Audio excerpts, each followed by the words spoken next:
Bill up in Vermont, Kate and John in Western Massachusetts, long time no see. Wilf Bean, beloved Canadian, I believe, beaming in from Nova Scotia. Colin Richard, I can't tell from your screen where you're beaming up in from, somewhere in the wilderness, I think. Our board member John Parker in North Carolina, our local friend and colleague Aaron Smith, and others, all of you, the Longeneckers in DC. So just so many friends and faces that it's lovely to see. All of you will be disappointed, as I am, to learn that Elaine will not be joining us tonight. And the reason for that is that for some weeks she's been fighting an eye infection, and a couple days ago we decided that we really needed to get a procedure done. So this morning we were in surgery on her eye, and she came out 2 hours ago with a big eye patch and gauze and feeling very funky and punky, and did not think that it would be a good thing for her to join us. She's very disappointed. I know all y'all are disappointed not to see her, and she sends her regrets. So I'm gonna soldier on through this as best I can without her, but be assured that this book project we're talking about is really primarily Elaine's project, which I've been trying to support her in. And so let's go.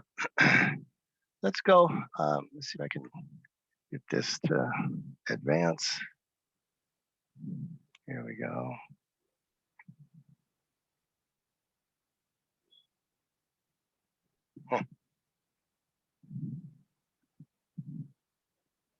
All right.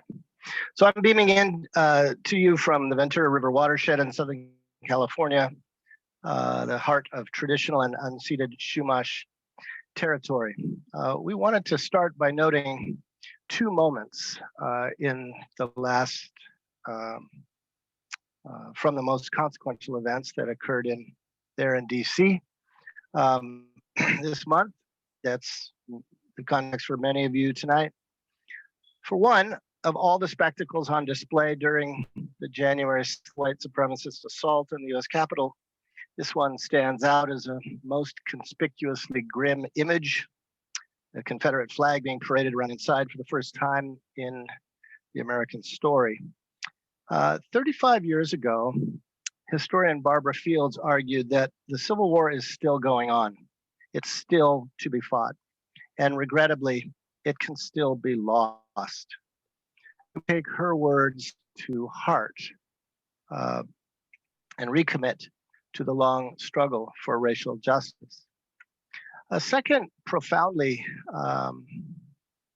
contrasting moment occurred exactly 2 weeks later. Yesterday, 22-year-old inauguration poet Amanda Gorton offered this stunning ultimatum. Being American is more than a pride we inherit, she said. It's the past we step into and how we repair it. She later added, while we have our eyes on the future, history has its eyes on us.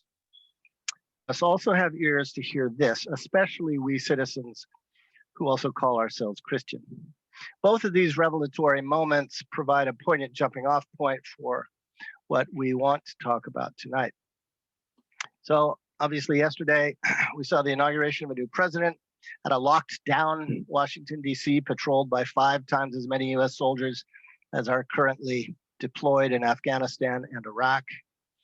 This contradiction calls for a radical analysis, summoning us to try to grapple with the roots of our American dis-ease. And nothing helps us with this task more than the insights from our greatest American prophet, Martin Luther King Jr., whose 92nd birthday we commemorated last weekend, and whose apprenticeship Ed Loring has helped Elaine and I so much with over the years. So let's start with something Dr. King articulated way back in 1963 in his book, Why We Can't Wait. For too long, the depth of racism in American life has been underestimated, he wrote.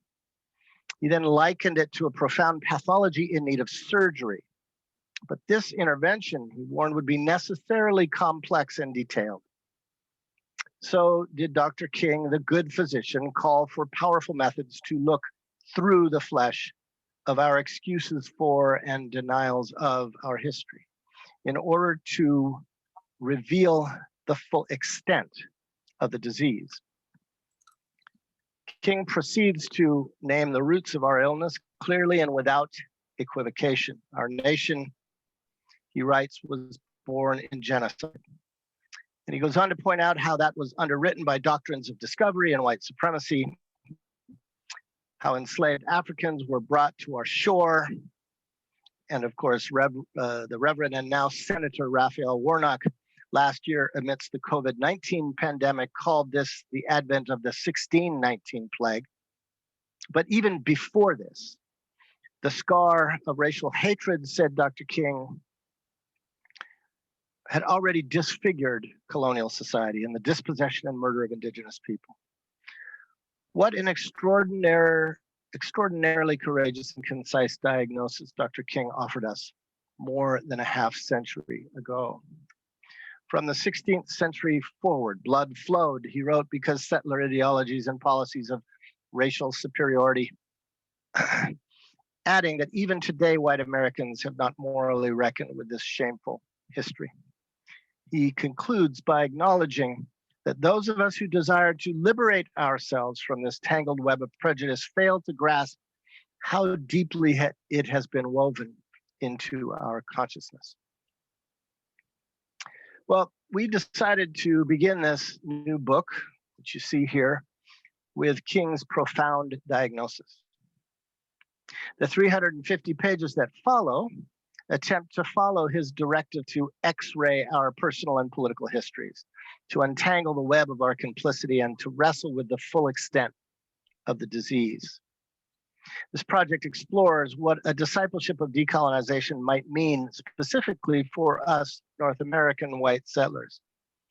Tonight, we'll offer two core samples from this volume. First, a brief reflection on haunting as a way of framing the disease among and within us, and then a word about healing, particularly through practices of restorative solidarity. These two themes represent the bookends of our project. They open and close it respectively, and I think will give you a good sense of what we're reaching for. We're excited that the book is finally coming out next month. More on how to get that at the end of our presentation.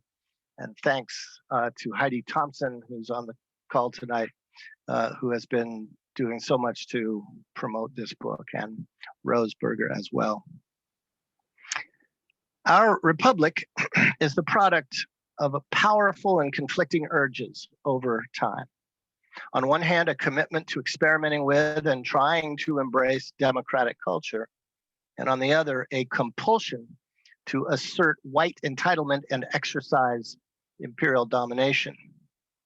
The myriad of ways in which the former has been constrained, undermined, and eclipsed by the latter over the last 250 years means that we are, as Craig Owen put it, haunted by history.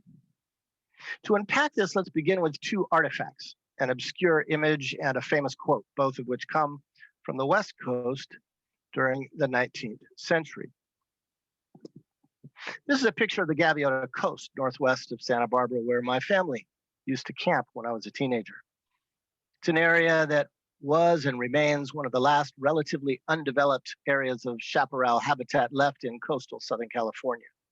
And it is the heart of Chumash country, the first people of our place. My time among those oak-studded canyons and pristine beaches made a huge psychic imprint on my adolescent consciousness, connecting me more to my sense of place as a fifth-generation Californian than any other experience. We often camped in Tahiguas Canyon, the former site, I learned much later, of the Chumash village of Tahiwa. One year, my dad called my attention to an old coast live oak not far from our campsite. It was adorned with this arbor glyph, dating to the early 1800s and thought to be a Chumash rendering of a neophyte, that is, someone taken into the Spanish mission system by force, kneeling before a padre. This was my first exposure as an already alienated teenager growing up in an unchurched home. Though at the time, exposure to the heavy footprint of the Spanish colonization of California, though at the time, we just called it the Indian tree with no further context conversation. Only later did I awaken to the true history of my home place that was tattooed on that oak tree. This layers Spanish, then Mexican, then American, as outlined, for example, by indigenous Californian Elias Castillo or UCLA historian Benjamin Madley. So that fading photo, taken by my oldest brother, has hung on my walls for decades like a haunting. A well-known 19th century oration helps explain why. This quote is attributed to Chief Seattle, sometimes called Chief Seattle, a revered leader of Duwamish and Squamish tribes in Puget Sound in the Pacific Northwest. These words were allegedly spoken to the governor of the Washington Territory in the mid-1850s at the site of present-day Seattle. And when your children's children shall think of themselves alone in the field, the store, the shop, upon the highway, or in the silence of the woods, they will not be alone. At night, when the streets of your cities and villages shall be silent, and you think them deserted, they will throng with the returning hosts that once filled and still love this beautiful land. The white man will never be alone. Not only do these lines speak of the land as haunted, this now renowned testimony has also haunted settler consciousness ever since, which is why most of us have probably encountered it somewhere before.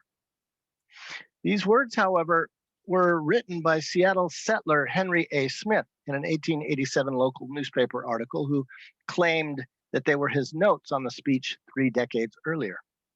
Historians now believe that the words mostly weren't Seattle's, but rather the interpolation or even partial invention of Henry Smith. But if that is the case, then they are just as revelatory. You see, Smith published his piece at a fraught historical moment, not to mention the year when he sold, thus becoming very wealthy. 1887 was just prior to the last Indian War and the so-called closing of the American frontier, to use Frederick Jackson Turner's imperialist phrase. Smith's discourse is being projected back onto a noble but disappearing Indian, a common trope among Western settlers of the period, as archetypally depicted, for example, by artist Tompkin Madison's wistful and romantic painting, The Last of the Race. So Smith's version of Chief Seattle's warning directly reveals settler consciousness. The foreboding sense that triumphal ideologies of manifest destiny might never be able to erase the indigenous story and presence, which will continue to ghost white settlers until justice is truly met. Whatever its provenance, then, the Seattle quote speaks to our condition, as Quakers would say.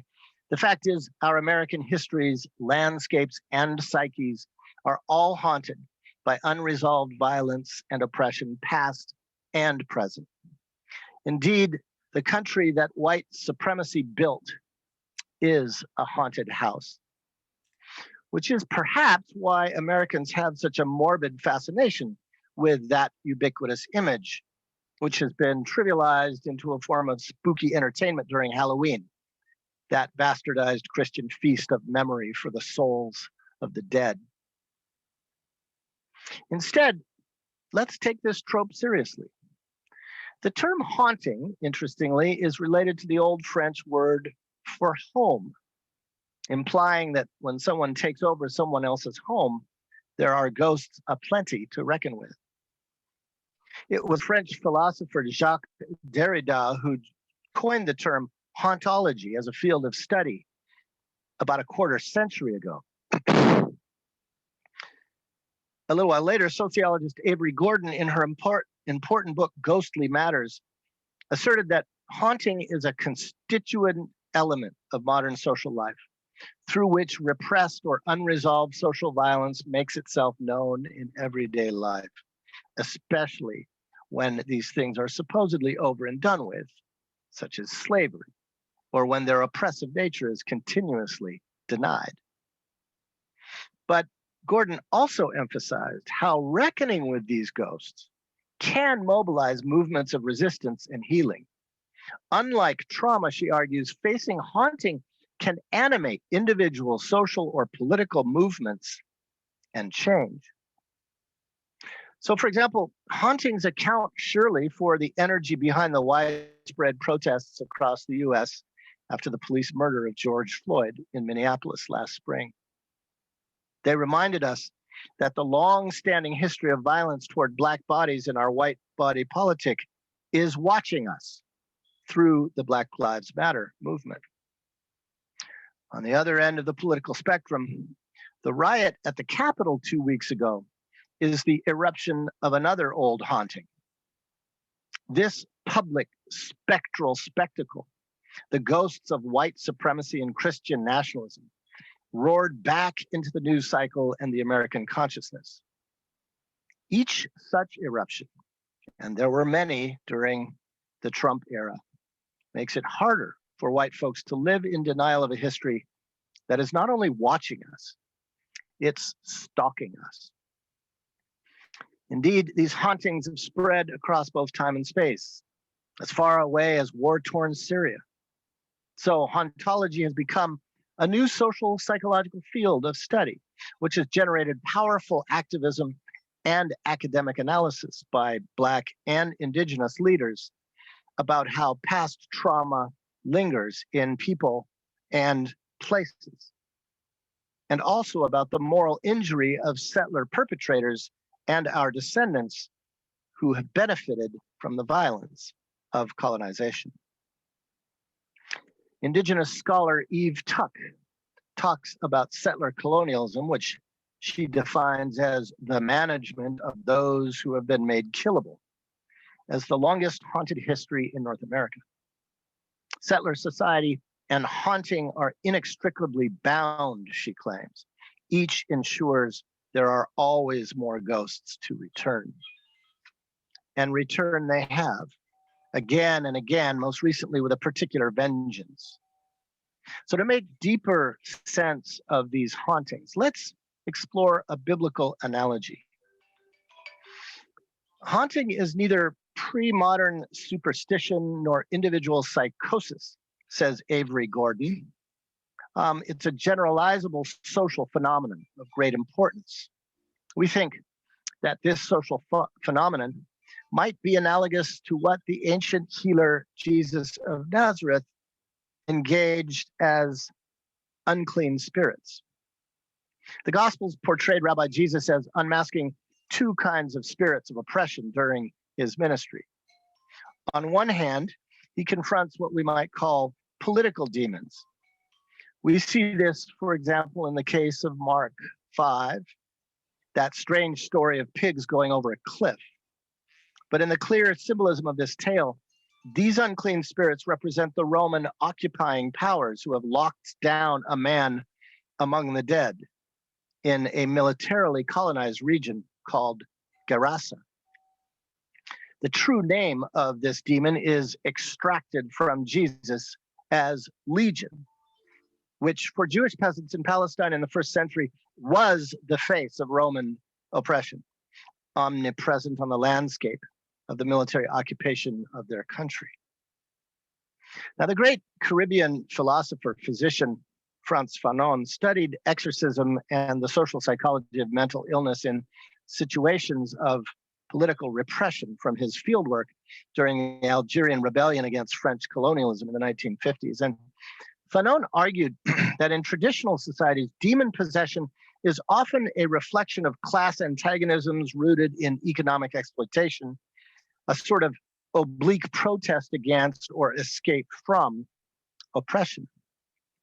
So we might say that the tortured political body of Marx Gerasene demoniac, mirrors the violence of the body politic of militarily occupied Palestine in Jesus' time. After all, the 20th Legion was stationed in the unruly province of Palestine in the first century. A later propaganda plaque found in northern England, which, like Palestine, was a periphery of the empire, tells a tale of military domination. At left is Mars, the Roman war god, brandishing a spear. At right, the mythological hero Hercules holding a club. The message, if you natives mess with us, we will beat you down. At bottom is a running bull, the mascot of the 20th Legion. Yeah, pigs. So in Mark's story, when Jesus sends that demonic spirit into a company of swine, which is then drowned in the sea, we are beholding ancient counter-propaganda. Those who have been possessed and occupied by the system of legion are resisting by remembering that ancient story in which the imperial army of Pharaoh is drowned in the sea by Yahweh. Oh, Mary, don't you weep, don't you moan. Oh, Mary, don't you weep, don't you moan. Pharaoh's army got drowned. Yeah. Oh, Mary, don't you weep. Now that is a political cartoon that unmasks a haunting. On the other hand, Jesus' exorcisms also focus on the internal suppression of marginalized persons.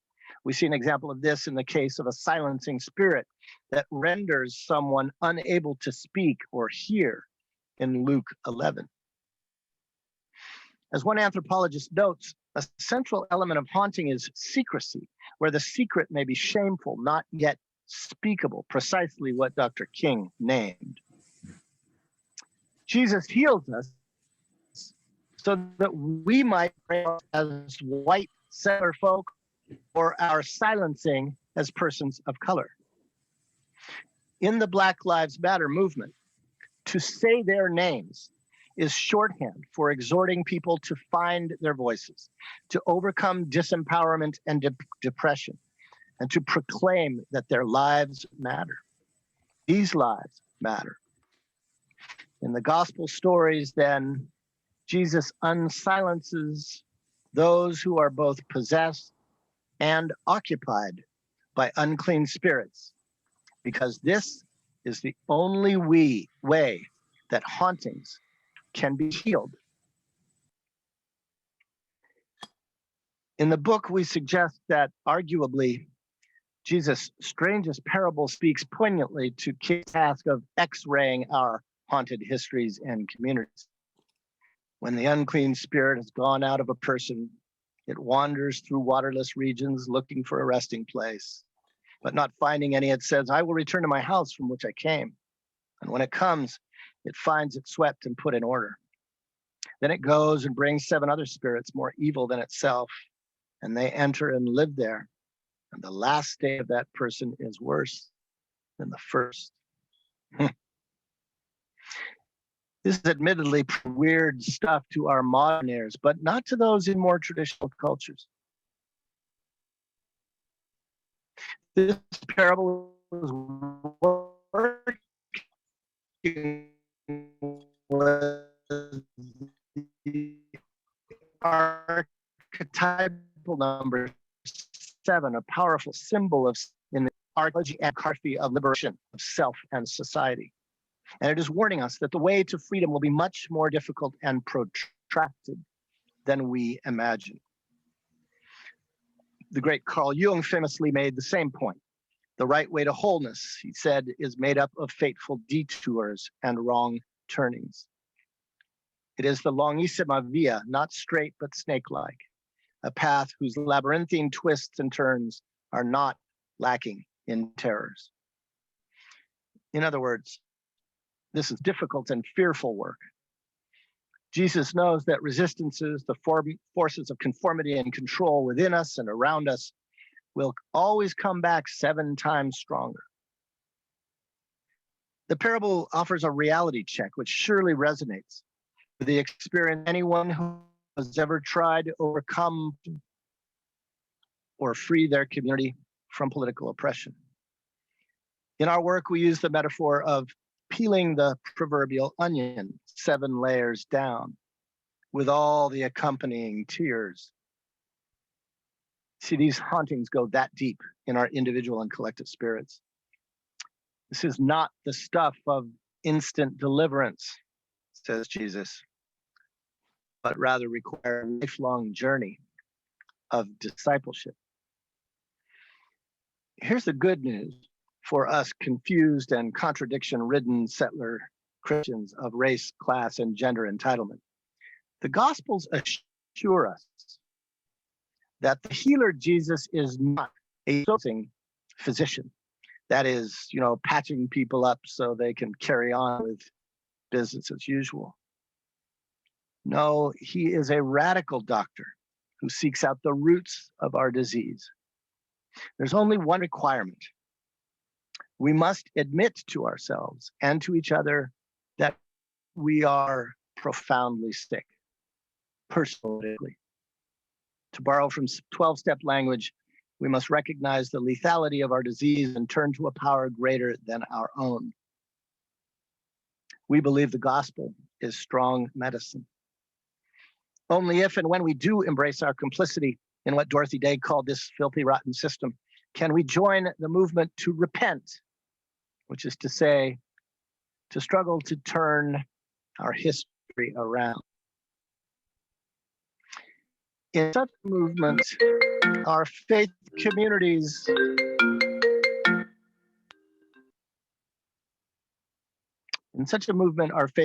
become spaces of recovery, where we nurture the courage to peel the onion 7 layers down. This means, among other things, that we learn to feel and share our pain about our complicity in racism and colonization, past and present. See, the emotional labor of people of color having to share their pain so we can get it, it's too costly. In the long run, our work cannot be sustained on other people's strength or other people's pain. This is our onion to peel. But let's not immediately spiral into a shame cycle when we talk about complicity. This term is simply etymologically accurate. Complicit and complicate, as you can see, both come from the Latin complicare, to intertwine. And are not our lives truly entangled in colonization's past and present? Both the traumas and the privileges, the losses and the gains. We like how the Italian socialist philosopher Antonio Gramsci put the matter. Much of his work as a public intellectual during the rise of fascism in Europe in the last century focused on how ruling interests control hearts and minds, not through brute force in capitalist societies, but rather through cultural hegemony and ideology.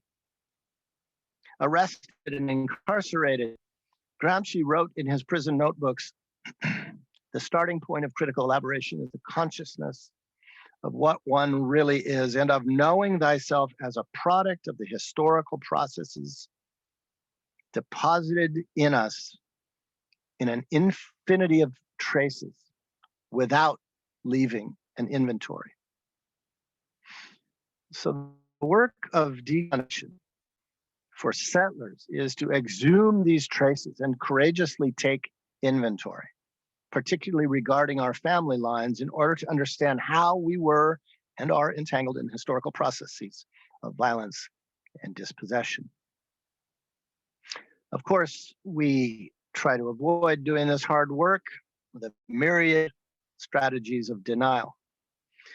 Here we'll mention just 2 key ways of the many that we explore in the book with which we try to exonerate ourselves. One widespread move to innocence is what we might call personal dissociation. It's founded on an ahistoric individualism in which we understand ourselves to be free-floating entities, untethered and unaccountable to a past which is not our fault. See if you've ever heard that before, or maybe even thought that before.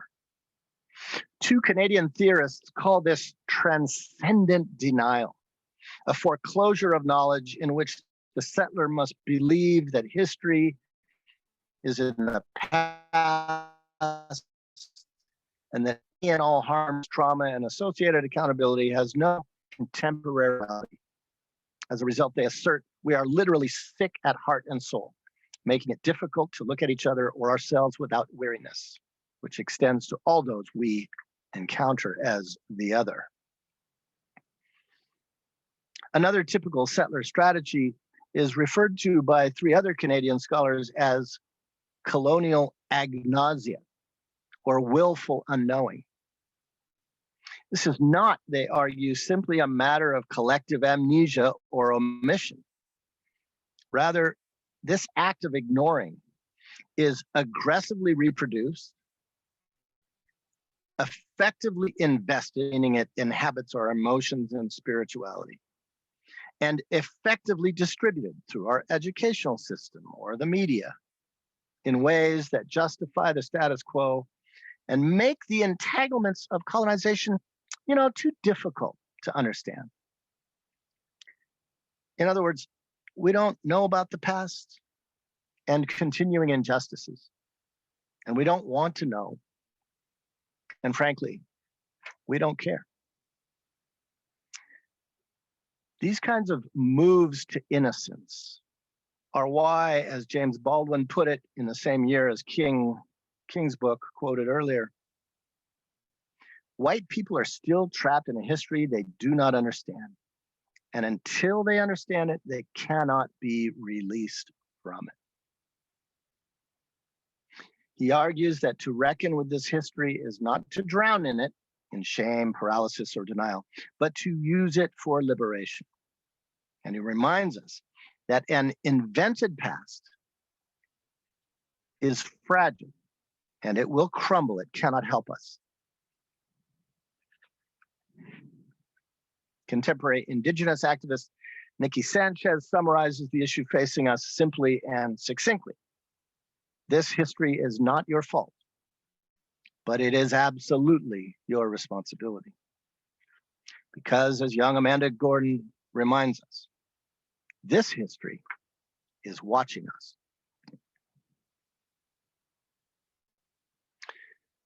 Colonization in North America leaves a legacy of violation and genocide that inhabits every intersection of settler and Indigenous worlds, past and present.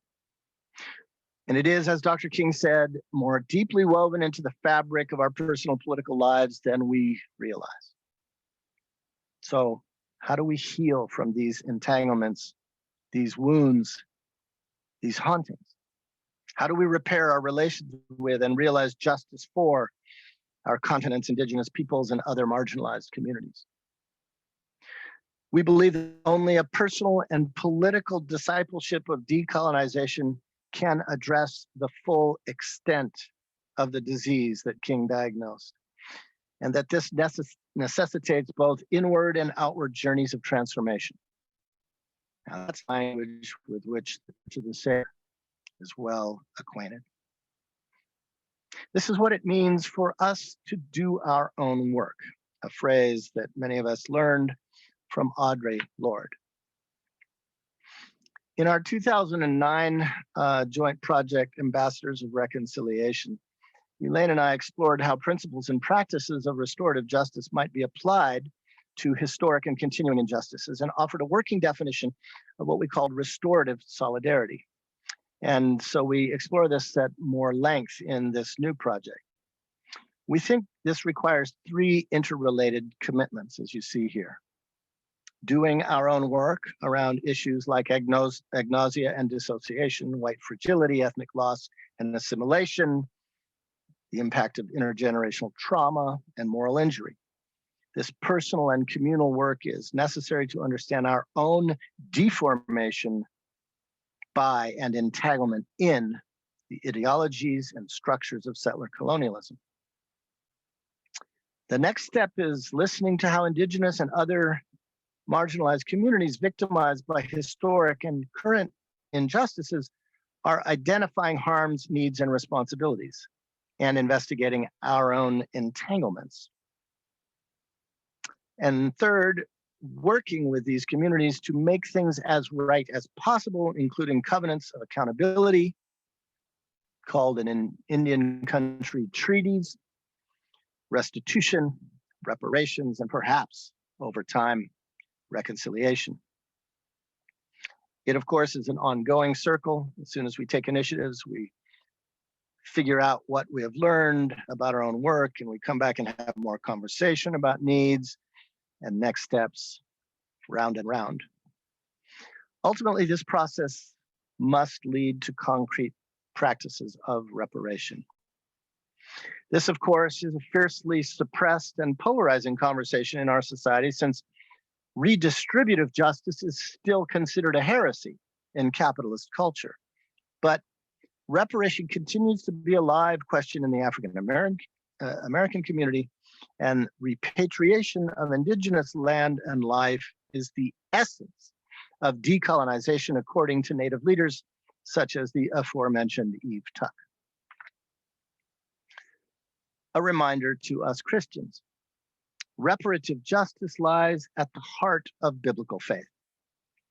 Theft, and that is the only fitting word to describe settler expropriation of indigenous land in North America. Theft can only be repaired through restitution in the Hebrew Bible.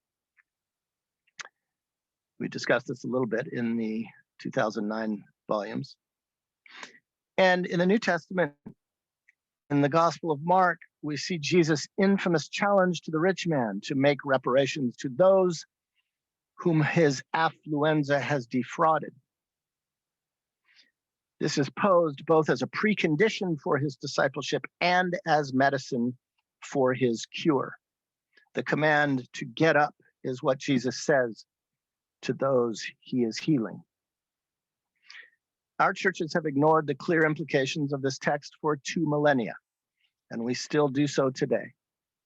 For us privileged settlers living on stolen land, Jesus called to restore ourselves by redistributing our resources feels like a very hard word. And we know that considering concrete practices of reparation spikes our settler anxieties, and that our families and institutions dismiss such talk as irrelevant, too complicated, or unrealistic. But we Christians can think and organize together with our BIPOC colleagues concerning power, money, and land justice. The first steps are to deepen our literacy in the realities of our Indigenous neighbors and to build relationships with them. This is something that we're working hard on through our annual Bartimaeus Institutes. But this must lead to practices of redistributive justice. So we want to conclude these comments tonight by briefly summarizing 3 examples of how people of faith are experimenting in reparative healing of our haunted history. One is personal, one is ecclesial, and one example is social. Florence Schloniger is a Mennonite pastor and a descendant of immigrants who settled Kansa land in the late 1870s. By 1846, 20 million acres of Kansa territory had been reduced to 250,000. And in 1873, the tribe was forcibly removed, like so many other tribes, to Oklahoma. Learning that history, Florence gave $10,000, a portion of her share of the sale of her family homestead, to the Kansa Indigenous Heritage Society. This is a new organization that works to maintain the legacy and memory of the people for whom Kansas is named, and to provide settlers avenues to make things right. It is an even more powerful witness for when institutions and not just individuals decide to make reparation, since such deliberations involve polity and structures and can have wider impact on other organizations. Today, many mainstream denominations face dwindling congregations and underused church buildings, and some parishes are closing their doors. Stony Point Presbyterian Church made this difficult decision in fall 2017, which led to a concrete gesture of repatriation. Fertile ground had been laid in 2016 when the Presbyterian Church USA General Assembly repudiated the doctrine of discovery. 2 years later, the General Assembly called on all levels of PCUSA to, quote, into dialogue, strategy, and action with Indigenous people of their region as part of a process of confession and repentance to redress wrongs. Our friend Rick Ufford Chase, former denominational moderator and a Stony Point local, proposed to Stony Point Pres that they explore with local Indigenous leaders possibilities for repatriation. They began meeting with Chief Dwayne Perry of the Ramapa Lenape Nation to discuss whether a transfer of property would be beneficial. This process culminated in November 2019 in a handover of, quote, the former Stony Point Church and all its property to the newly created Sweetwater Cultural Center to promote the education, health, and welfare of Native peoples and to preserve their cultures and ceremonial practices. This past Thanksgiving Day, Elaine and I zoomed into a lovely celebration of gratitude hosting by the elders of the Sweetwater Cultural Center. In the realm of public policy, things get more complicated, at least for our settler political imaginations. Recent grassroots experiments in voluntary taxing as civil society reparations are thus a good place to start. The Sogorio Land Trust is an urban intertribal organization led by Indigenous women in Ohlone territory in the San Francisco Bay Area. They are working to rematriate urban land to Indigenous stewardship and to do the work that our ancestors and future generations are calling us to do. A priority is to procure land where Ohlone ancestors can be properly reinterred, since every one of 425 shell mounds or sacred burial grounds around the bay have been destroyed by development, every single one, while the remains of over 15,000 Ohlone are stored at local universities. In response to this initiative, local settlers in consultation with Sogorio initiated the Shumi Land Tax. This is a voluntary payment that is both symbolic but substantive. The Shumi website provides calculations based on one's rent or mortgage for both residential and commercial buildings to help participants determine an annual voluntary residence tax. It's a form of self-taxation.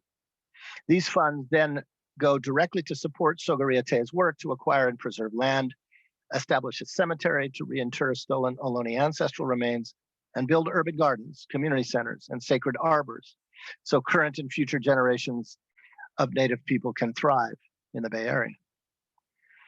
Similar symbolic tax initiatives have sprung up among settler activists in the Seattle area, New York City, and in Wyatt territory in Northern California. We hope to start something like this in Chumash territory.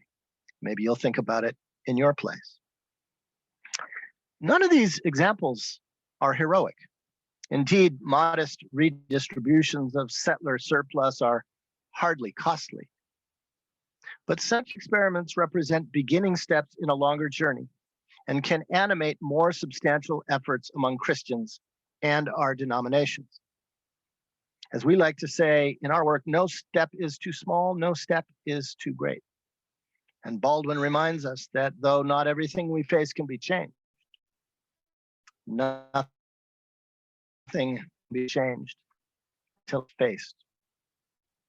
This is certainly borne out in one of the stories we tell at some length in our book, that of Stony, Knoll, Saskatchewan, which figures prominently in Elaine's settler family narrative.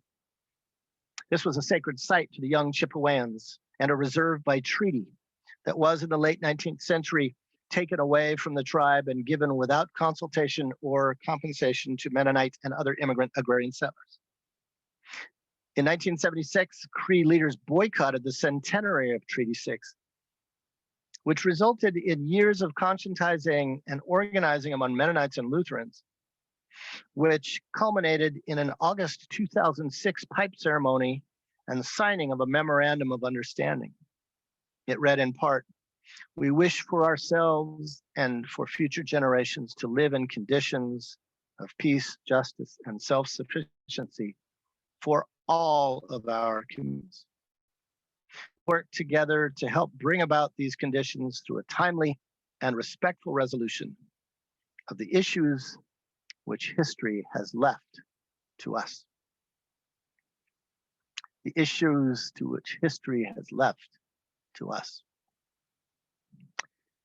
And let us not be discouraged by opposition to or ridicule of such efforts to face what history has left to us. Social change almost always springs from small seeds of conscience that sometimes take a long time to grow into substantial entities that actually reshape the landscape. But as the old adage puts it, first truth is ridiculed, then violently opposed, and finally broadly accepted as being self-evident. Friends, we will all have to get used to working with questions that have no clear, much less easy answers.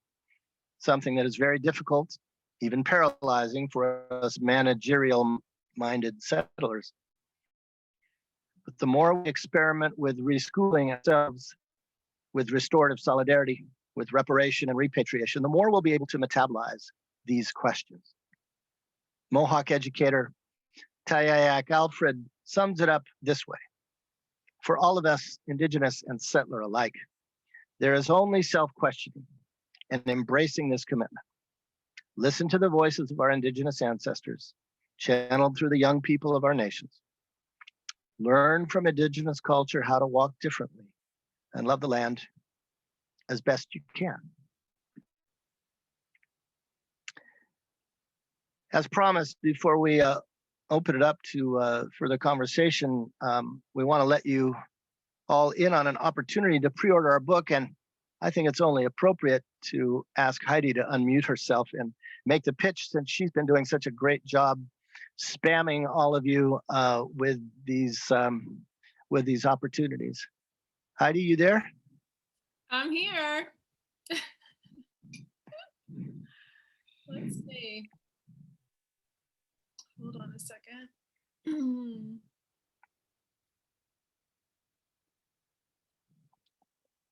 Sorry to spring that on you. No, that's all right. So I just want to invite all of you to check out healinghauntedhistories.org. You can learn more about the book there. You can also, you'll find a link to purchase it at Whitfinstock Publishers. And for a limited time, through a special arrangement with Whitfinstock, friends of Bartimaeus Cooperative Ministries can use a 40% off the retail price coupon, which you can get when you sign up for the BCM email newsletter. So go to healinghauntedhistories.org, sign up for the newsletter. You'll immediately get an email that has the coupon and a link to the order page. It's a pre-order right now. The book is actually at the press at this moment. So look for your copy to arrive in probably mid to late February. And if you are an ebook person, there will eventually be an ebook edition that probably won't be available until February. But get your good deal now by getting that coupon and ordering today. All right, God bless Heidi Thompson. She puts the move back in movement promotion. So appreciate her work and Rose Berger's work, her partner. These beautiful newlyweds have done such a great job helping this project find feet. Also happening next month is the 25th Bartimaeus Kinsler Institute. And we want to warmly invite all of you to participate, because it'll be easy. It's going to be our first online gathering. For the third year running, our focus will be building capacity for discipleship of decolonization, which we believe can alone heal our hauntings. This event will feature Ferguson activist Pastor Starsky Wilson, Cherokee lawyer Allison McCrary, Choctaw Bishop Stephen Charleston, Reconciliation Director Sue Park Hurst, sociologist Jimmy Valiente Neighbors, Elaine and myself, and all of our BKI buddies through music, worship, and community building. So you can go to this site to get more information and find registration. So thanks for your patience and attention. Now I think we're going to open the circle up to conversation, which Bill will moderate. We so appreciate the opportunity to be with you, and over to you, Bill. Thank you so much, Chad. This is so powerful. It's so deep. I mean, I felt like as you were going through the slides, I felt like I was digesting like the one that you had just come off of by the time we got to the next one. So such depth, so much good stuff. And I'm really looking forward to the book. I went ahead and I pre-ordered my book. If you could take us off of your screen, that way we can see everybody. What I'll ask folks to do is, just as you have questions, if you have really brief thoughts that you want to share, take yourself off of mute. And then if you're not asking a question or sharing a brief thought, if you can keep yourself muted, we have time actually for a good discussion.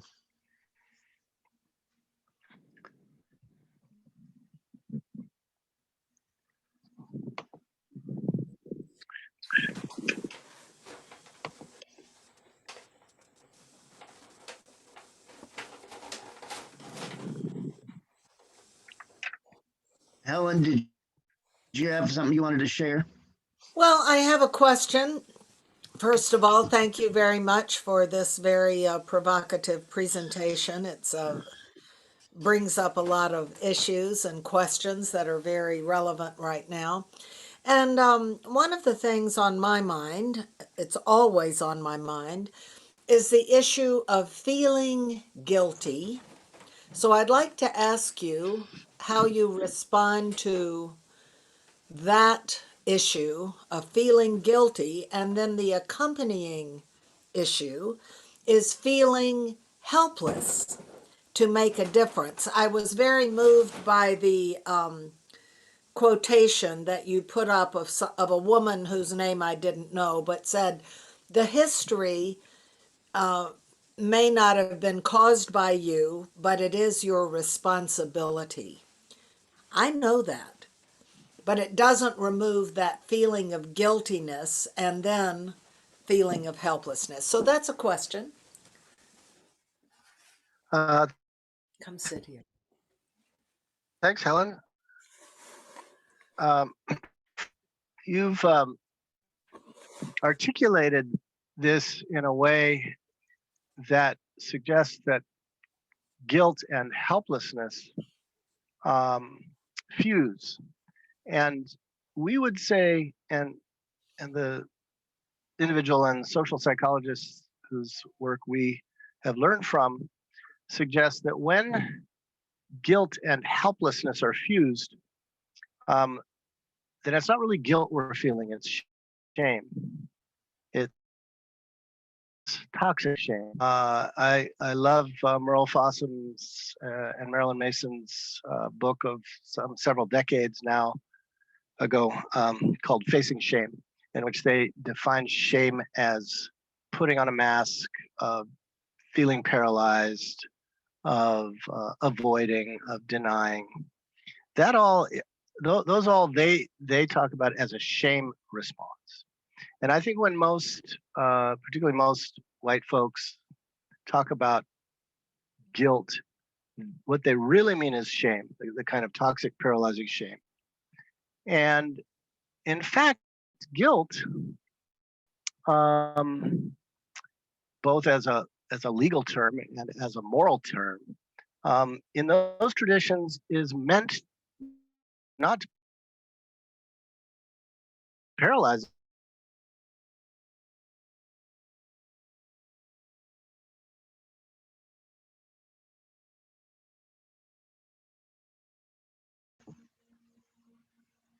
wrongdoing to Hey, Chad, make things right. Yes. I think you Yes. cut out for a second. If you could repeat maybe the last 20 seconds or so. Sorry about that.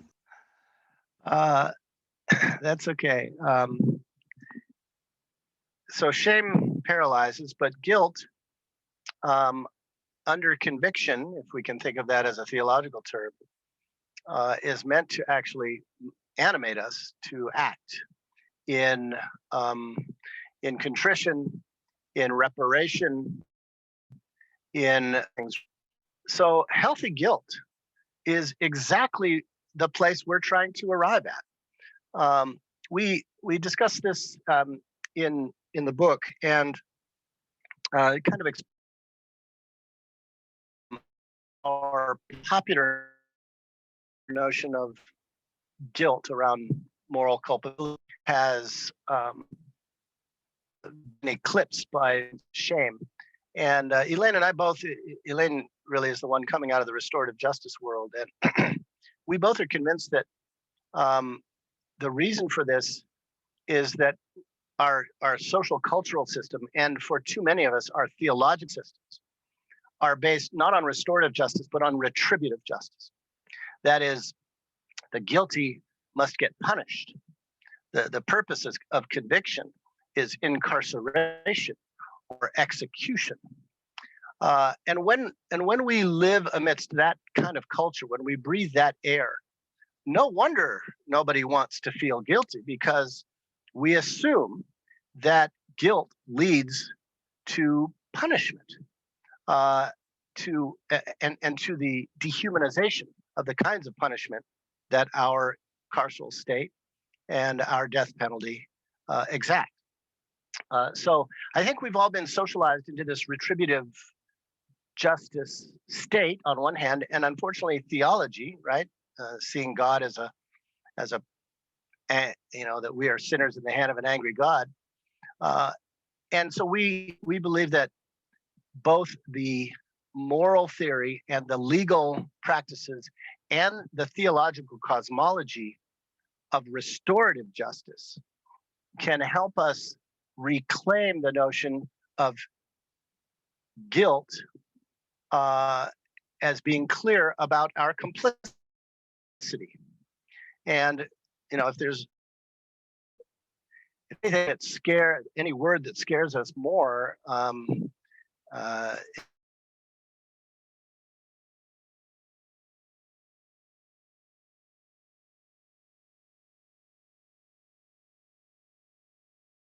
we don't want to, who have tried to make gestures of making things right. What these folks most often experience is an incredible hospitality from the communities that have been historically violated. They're kind of waiting for us to make the connections and to become clear. And when we do, and when we truly act into that, there's an incredible amount of grace.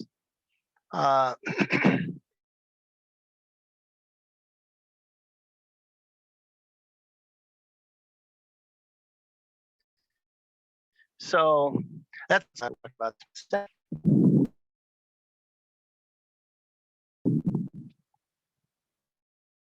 I want to invite other folks to jump in. Kate, it sounds like Kate Stevens had to leave, but she had a question about the mention of individual reparation accounts or maybe collective reparation accounts.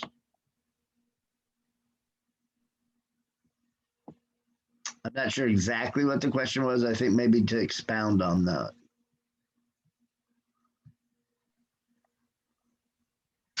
Kate Stevens and John Hoffman there at Wilderbrook Farm in Western Mass. Yeah. Hi, our Chad. Dear friends and long time collaborators. Hey, you're here. Yay. Hi, I didn't have to leave.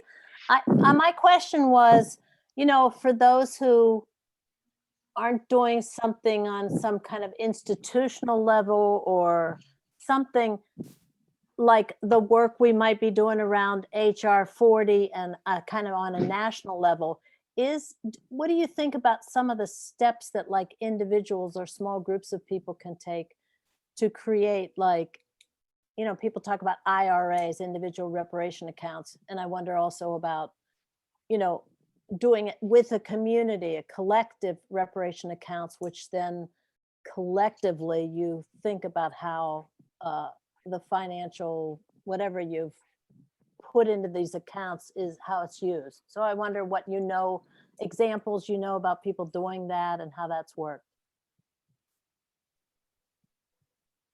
Yeah, thanks, Katie.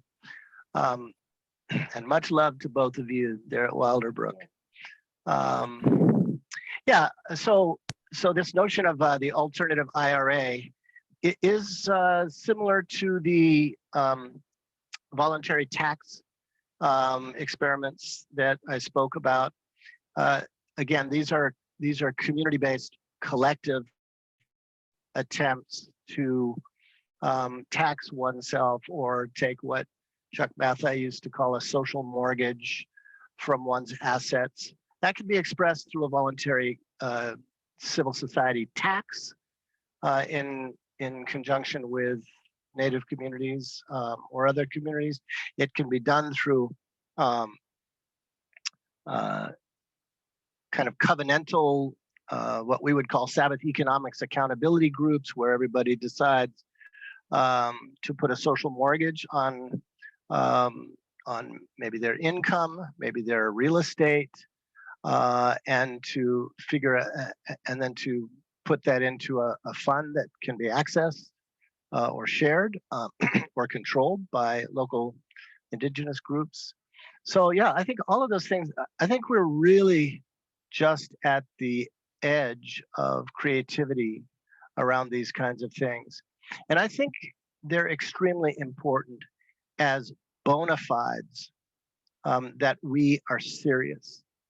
The potential downside for some of us, right, is the phenomenon in charitable giving groups of, you know, checkbook conscience. We'll try to solve the issue by writing a check to something or paying for something.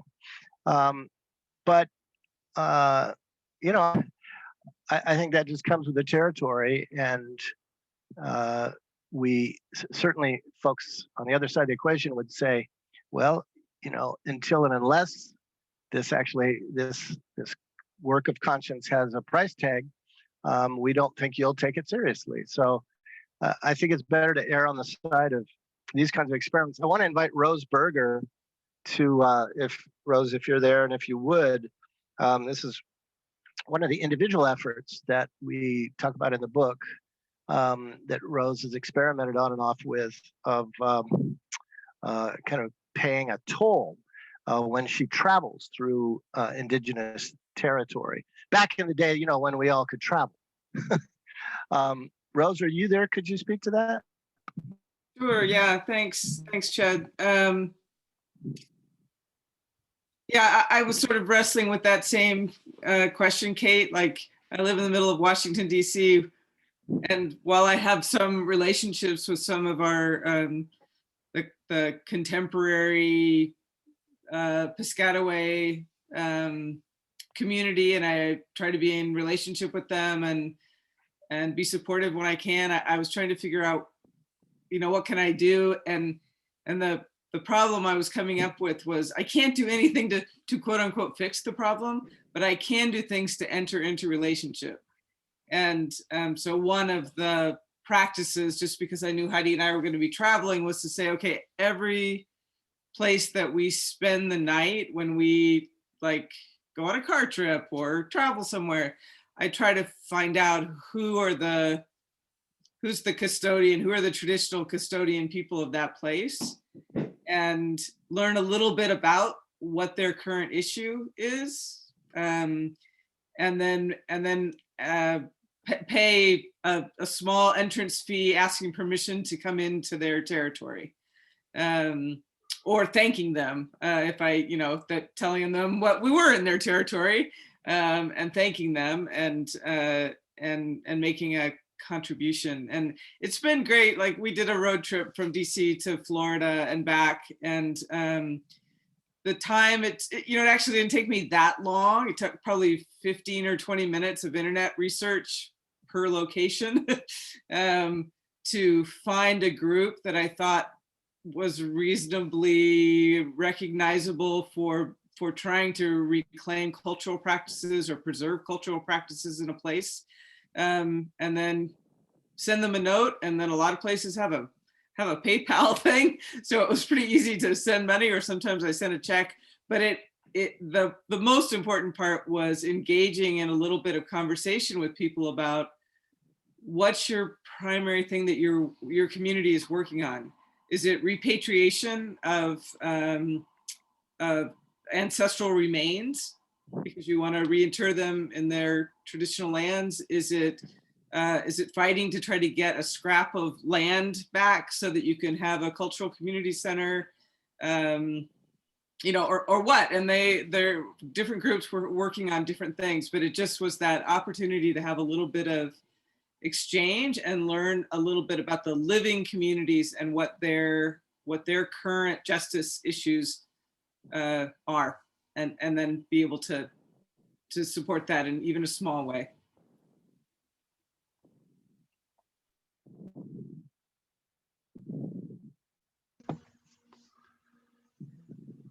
That's so cool.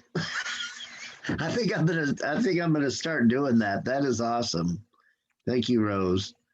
Who else has questions or thoughts?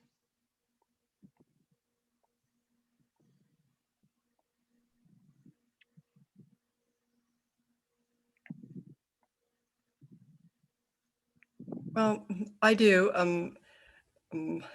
Some of us live in areas where there isn't a huge presence of Indigenous people, though we do live on Indigenous land here in the DC area. But can you say a little bit about if the population that you live among and with is of different ethnicities, like Latino, or especially here, like African Americans? Do you have some ideas about ways to kind of move this understanding and awareness and action in communities beyond just Indigenous communities?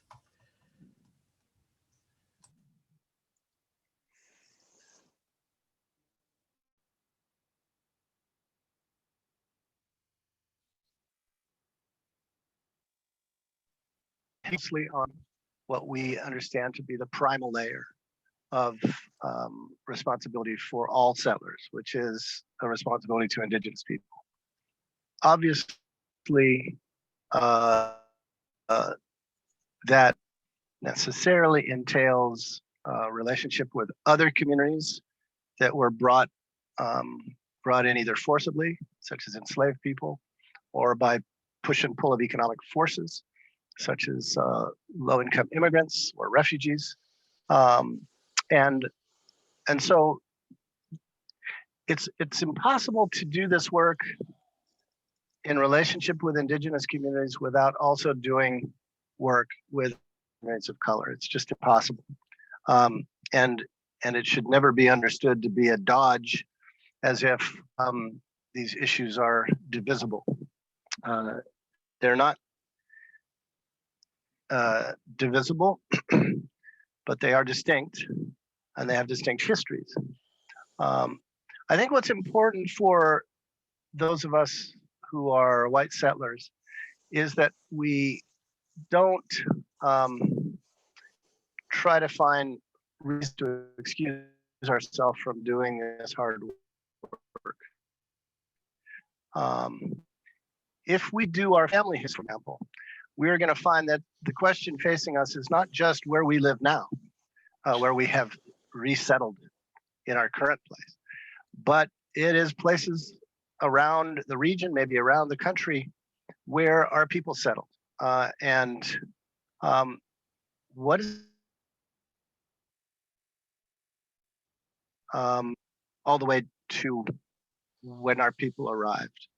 It's a difficult and fraught journey to uncover all of that. But in the process of uncovering it, we find that our people intersected with all sorts of communities So I think the first thing I would say is, let's not let ourselves off the hook in terms of Indigenous justice by saying, well, you know, I don't know where those folks are around here, because as Rose mentioned, you know, folk can be found. But also, let's not let ourselves off the hook by saying, well, we're going to only focus on Indigenous issues and not on other Black and Brown issues.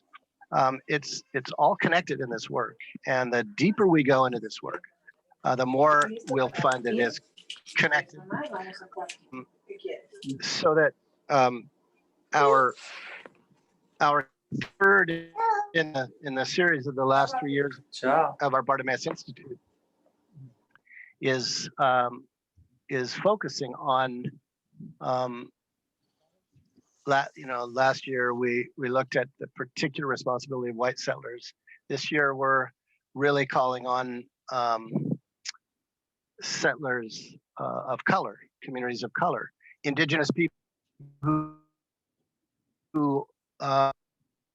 aren't considered Indigenous because they're from south of a border that the empire imposed. And they're going to bring their own particularities to this question. This question involves all of us, and so I would say, you know, try to grab a few strands and keep working on all the. You know, I like to think of this as a big puzzle board, and no matter where we start in the puzzle, what corner, let's try to be faithful to those pieces and keep working the puzzle until we see how it all fits. Does that make sense, Marcia? Yes, that is what I was hoping you were going to say. So thank you very much. So Chet, I'm curious. So what about the Truth and Reconciliation Commission? Like maybe in a place like Washington, D.C. Have you thought about that, or what's your comment on that type of approach?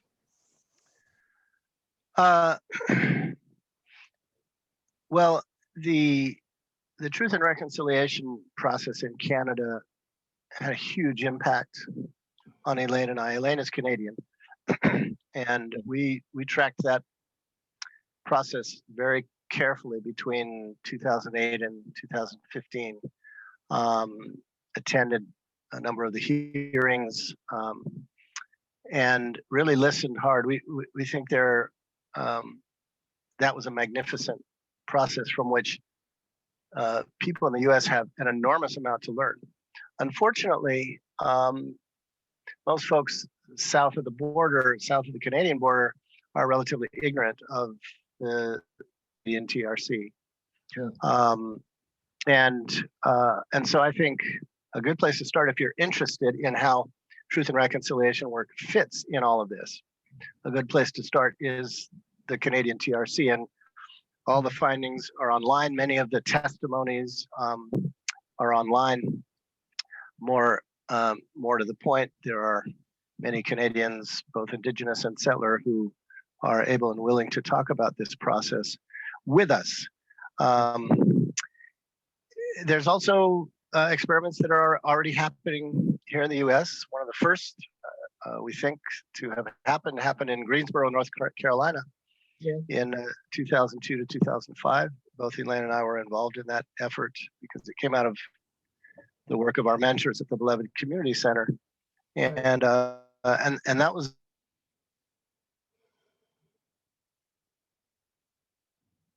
I'm not hearing you. Historical justice. Yeah. So all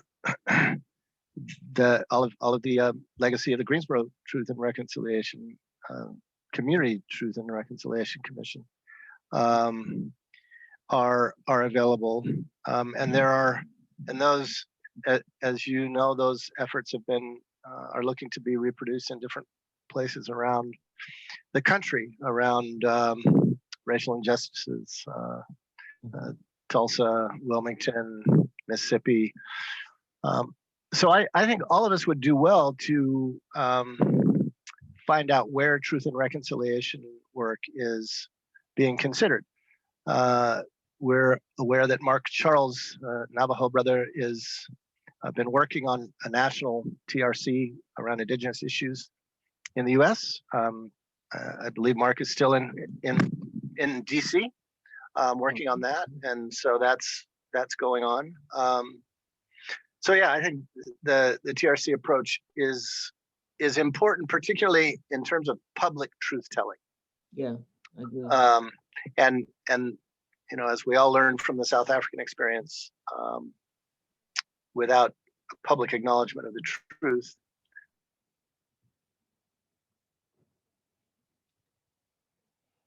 It would seem to pull a lot together, like the Native experience and then the Black experience. simplicity. It's very Sorry. Anyway, I think it would pull a lot of things together all in one spot. Maybe too much, but at least it'd be a start. Yeah, that's the question.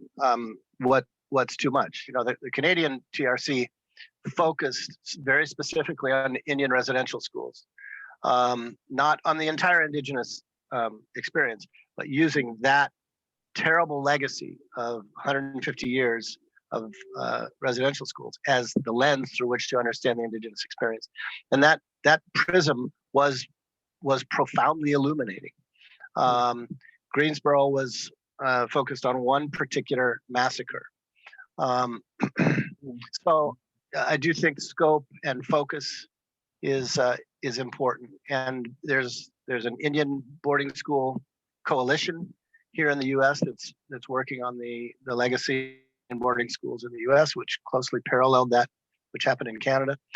But in most of these matters, we in the U.S. are well behind where folks are in other settler colonial states such as Canada, Australia, New Zealand, South Africa. I agree. Yeah. Chad, would you be willing to perhaps, and we can talk offline about it, but I hadn't heard of Mark Charles. I'd be interested in connecting with him if that's someone you know and you feel okay with connecting us. Yeah, Rose or Heidi, you might have his email at your fingertips more easily than I. But yeah, we can certainly. Someone can get more. Yeah. On these issues, trying to raise sources to do something like that. Someone on the call may know. Okay, I can reach out to Rose and Heidi offline as well. We have time for another question, the final question. Chad, yeah, hey. Oh, Alfonso, is that? Yeah, that was me. Yeah, go ahead. Are you sure? Yeah, absolutely. We can do two. So, Sino, why don't you go, and then Colin, you can jump in as well. Okay. I missed about 15 minutes because I had to be present with my baby boy. So if this question has already been answered, just say next and I'll watch the recording. But our church has been sort of exploring anti-racism as a framework to do some of this work. And I just was really struck by how much of an overlap it seemed to me that one of the Ambassadors of Reconciliation book, the charts that you showed between the inner, starting with the inner work and acknowledging harm and taking covenant action. I'm misphrasing that, but just wanted to know if in that time that I missed, if you spoke to that overlap, or if you would feel comfortable speaking to that overlap. Yeah.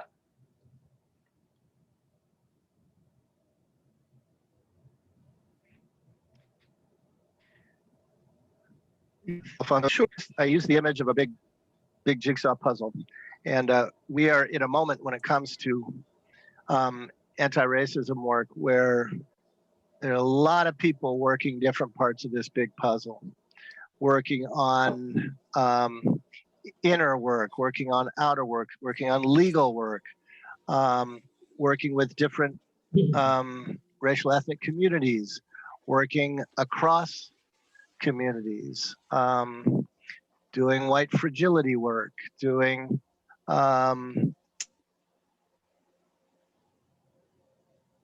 work. It's all working pieces of the puzzle.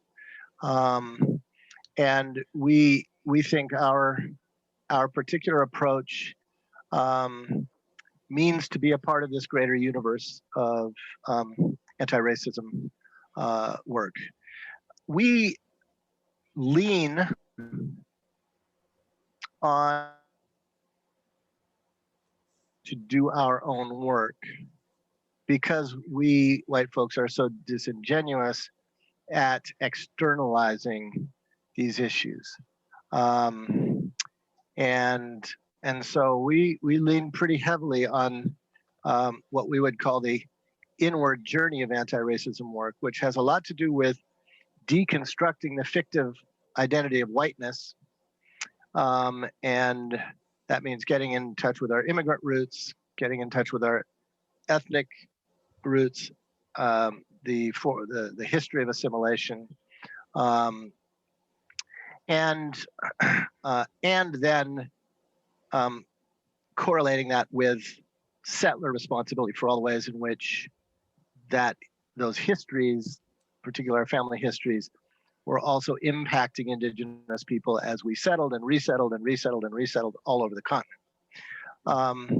So yeah, I mean, the short answer, Alfonso, is this is a particular effort to do deep anti-racism work, focusing on particular aspects of that work. We do think it correlates well with all the other kinds of folks who are out there doing this different work, and we need all of it. We're not trying to replace anything. We're not trying to hierarchy of what's the most important thing to do. We're just trying to do our own work in this vein, and be drawn to this type of work will be people who have done some anti-racism work already. I think that's probably pretty obvious, and so we don't try to rehash all of the amazing anti-racism work there is out there. We just try to take it deeper in terms of understanding our deformed selves through colonization. Thank you. I hope that gets at what you're getting at. Yeah. And hey, Colin, where the heck are you, man? You know what? I'm in the backyard of this now awkward relationship of one of my best friends, who's also one of my professors in my peace studies program. So that's life is even less boring than before. I was gonna say, well, just a first thanks for the great event and to all the participants here in Kumeyaay territory, also known as San Diego County. We had just a lot of fortunate synergies with the anti-border wall events that would bring in, we have an exceptionally high number of reservations and indigenous Kumeyaay tribal members here in San Diego County.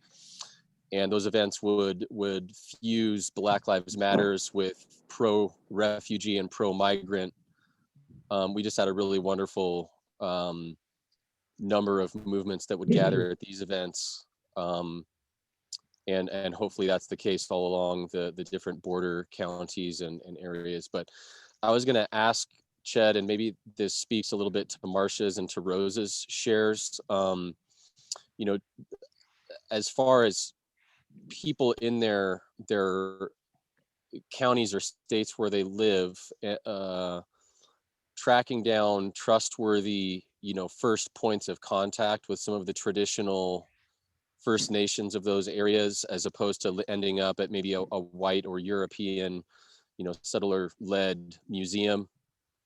How to tell, you know, if you're at a truly native-led cultural setting, I guess, is one question, if you had anything to speak to that. And then also if you had any perspectives on the native-land.ca website that you can punch in your city or your zip code to find out the name of the language and the nation whose land you're on, and maybe that was a question indirectly to Rose too, if that was a resource to you, or what were a resource or two that you used as you traveled. So maybe this is a question to Rose and to Ched. Thank you.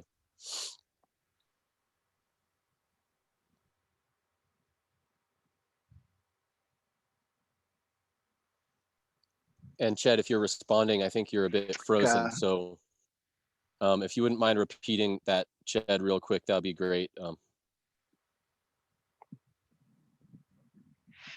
The website that Colin is referring to is a virtual map where you can type in your zip code and find out whose traditional territory you are on. And for those who don't know where to start, that's a good place to start. There are many places to engage these issues. And I think the old adage that the best place to start is where we are, using the resources we have and doing what we can, and then continually pushing out further. It's true trying to learn about one's own history or the history of Native peoples in one's place is itself an adventure, is itself a labyrinth. That's why we use these metaphors, because it's not a straight line. You just don't roll up to the internet and type in magic words and get all the answers. The history is fractured. The politics of whose voice is authoritative and reliable, both in the present day and historically, is fraught. There are no perfect strategies. There are no perfect people. We settlers, one of the masks of our shame is our desire to romanticize, the other. So once we're done demonizing the other, then we try romanticizing the other. These are all part of our dis-ease, and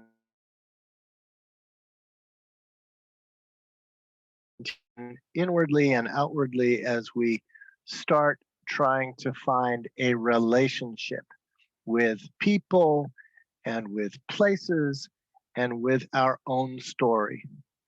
This book is about critical and constructive relationship with our own settler immigrant story, with our own places, and with the peoples who co-inhabit these spaces with us, or who preceded us in these places.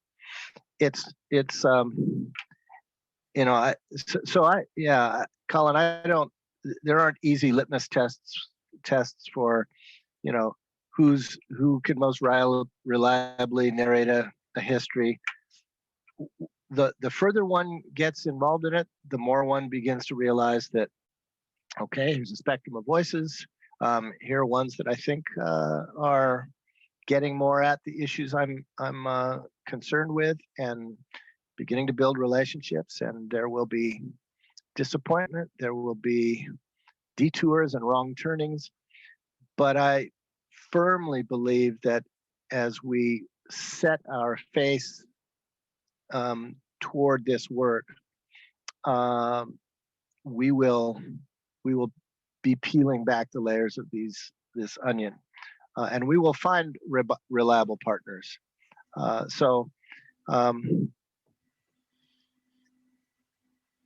Obviously we're using metaphors about the complexity of this work, but I also want to emphasize that this is really liberating work. As we confront our own stories, we understand how our own family histories have been devised along with the national history. And we start discovering the truth about ourselves, the truth about our people, the truth about our places, the truth about communities as they've interacted. And as in all things, it's about persistence. This is something that we have to stay with. That's why tonight,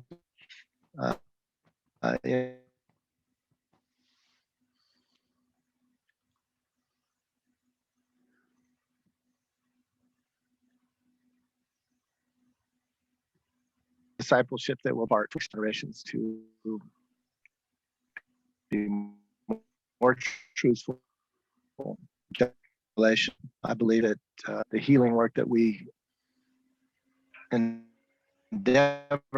to do should by all means support one another in this work. And that means comparing notes. Rose and I compare notes all the time about this kind of work. And have you read this, and have you talked, you know, these people, and what do you think about this? And that's the kind of stuff we ought to do. So I know, Bill, we're a little past time, and I want to be respectful that it's later and darker there on the East Coast than it is out here in California. And I know that some of you need to move on, but I do want to say, first of all, thank you for giving your time and energy to be in this circle tonight. I really do appreciate it. And this conversation seems to me very much in the spirit of what historically has happened at the Festival Center.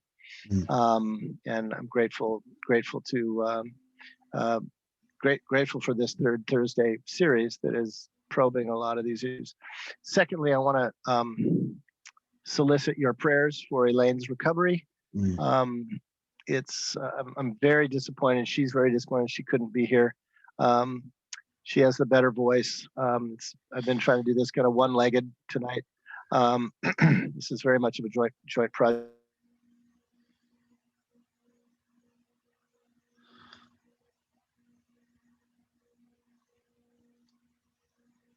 And available in your circles as a way of encouraging and challenging each other to go deeper into our discipleship.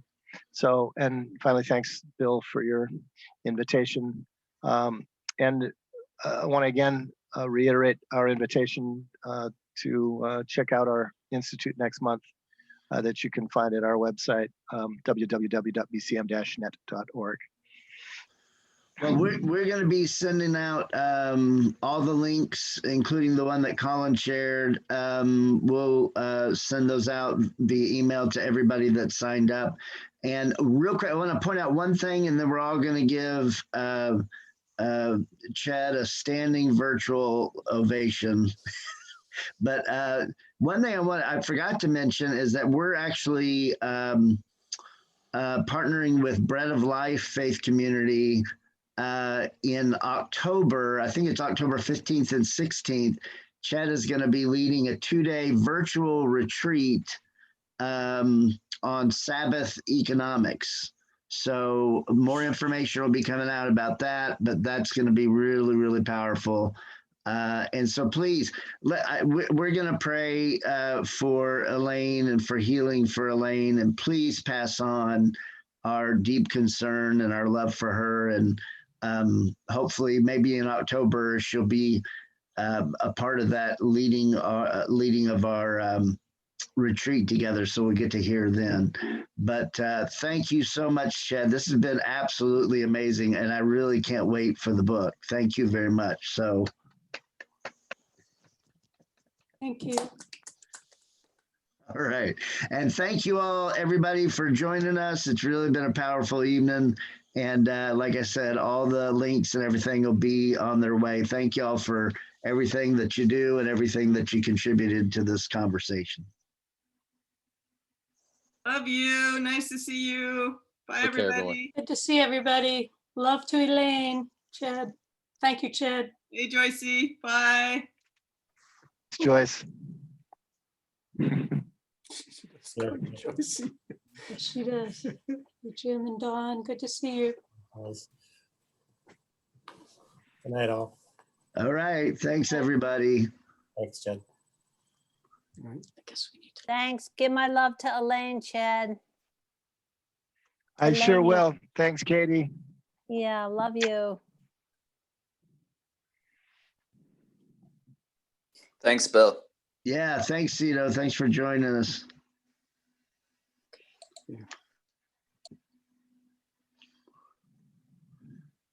Well, Chad, that was powerful. Well, sorry for the fire hose approach, but you know, so do I assume that you make the recording available to people later on? Yeah, I'll send you a link. Okay. And then and we had a few people that said we don't record all of them, honestly, because we don't have enough room in our account. But several people said they couldn't make it, but they really wanted to watch it. So we're so recorded this one, and I'll send it to you, and I'll send it to the folks that requested it. So Great. Sorry, it seemed like I was breaking up from time to time. I'm plugged directly. I'm not sure why that was the case, but I hope it wasn't too bad.